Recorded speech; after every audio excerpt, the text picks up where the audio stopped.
ನಮಸ್ಕಾರ. ಸತ್ಯಶೋಧಕ ನ್ಯೂಸ್ಗೆ ಸ್ವಾಗತ.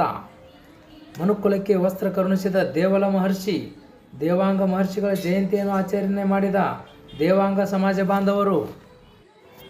ಬಾಗಲಕೋಟೆ ಜಿಲ್ಲೆಯ ಕಮತಗಿ ಪಟ್ಟಣದ ದೇವಾಂಗ ಸಮಾಜದ ವತಿಯಿಂದ ಕಾರ್ತಿಕ ದ್ವಾದಶಿ ನಿಮಿತ್ತ ವಸ್ತ್ರಸೂತ್ರ ನಿರ್ಮಾತೃ ಪರಮೇಶ್ವರನ ಪಾಲನೇತ್ರದಿಂದ ಜನಿಸಿದ ಮಾನವನ ಮಾನ ರಕ್ಷಣೆಗಾಗಿ ಬಟ್ಟೆಗಳನ್ನು ನಿರ್ಮಿಸಿದಾತ ಶ್ರೀ ದೇವಲ ಮಹರ್ಷಿಗಳ ಜಯಂತ್ಯೋತ್ಸವ ಅದ್ಧೂರಿಯಾಗಿ ಆಚರಿಸಲಾಯಿತು.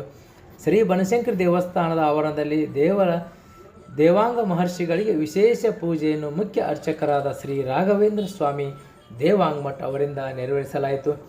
ಕಮತಗಿ ಪಟ್ಟಣದ ಪ್ರಮುಖ ಬೀದಿಗಳಲ್ಲಿ ಶ್ರೀ ದೇವಲ ಮಹರ್ಷಿಗಳವರ ಭಾವಚಿತ್ರವನ್ನು ಕಮತಗಿ ಪಟ್ಟಣದ ಪ್ರಮುಖ ಬೀದಿಗಳಲ್ಲಿ ಮೆರವಣಿಗೆ ಮಾಡಲಾಯಿತು. ಪ್ರವೀಣ್ ಮೈತ್ರಿ ಶ್ರೀ ದೇವಾಂಗ ಮಹರ್ಷಿಗಳ ವೇಷದಲ್ಲಿ ಕೈಮಗ್ಗದಲ್ಲಿ ನೇಯ್ಗೆ ಕಾರ್ಯ ಮಾಡುವ ದೃಶ್ಯ ಗಮನ ಸೆಳೆಯಿತು. ಈ ದೇವಾಂಗ ಜಯಂತಿಯ ಮೆರವಣಿಗೆ ಕಾರ್ಯಕ್ರಮದಲ್ಲಿ ಶ್ರೀ ದೇವಾಂಗ ಸಮಾಜ ಅಭಿವೃದ್ಧಿ ಸಮಿತಿಯ ಅಧ್ಯಕ್ಷರು ಶ್ರೀ ಪಾಂಡುರಂಗ ಹೊಟ್ಟಿ, ಉಪಾಧ್ಯಕ್ಷರು ಶ್ರೀ ಪ್ರಭಾಕರ್ ಗಾಡದ್, ಕಾರ್ಯದರ್ಶಿ ಈರಣ್ಣ ಯರ್ಗಲ್, ಖಜಾಂಚಿ ಸಂತೋಷ್ ಕುಮಾರ್ ಗೌಡರ್, ಪಟ್ಟಣ ಪಂಚಾಯತ್ ಸದಸ್ಯರಾದ ಪ್ರಕಾಶ್ ಚೆನ್ನೂರ್, ಬಸವರಾಜ್ ಕುಂಬ್ಳಾವತಿ, ಬಸವರಾಜ್ ದಂಡಾವತಿ ಸೇರಿದಂತೆ ಹಿರಿಯರು, ಯುವಕರು, ಮಹಿಳೆಯರು ಕಳಸಾರ ಆತದೊಂದಿಗೆ ಮೆರವಣಿಗೆಯಲ್ಲಿ ಪಾಲ್ಗೊಂಡಿದ್ದರು. ವರದಿಗಾರರು ಲಿಂಗಪ್ಪ ಕಡ್ಲಿಮಟ್ಟಿ, ಕಮತಿ. ನಿರಂತರ ಸುದ್ದಿಗಾಗಿ ನೋಡ್ತಾ ಇರಿ ಸತ್ಯಶೋಧಕ ನ್ಯೂಸ್.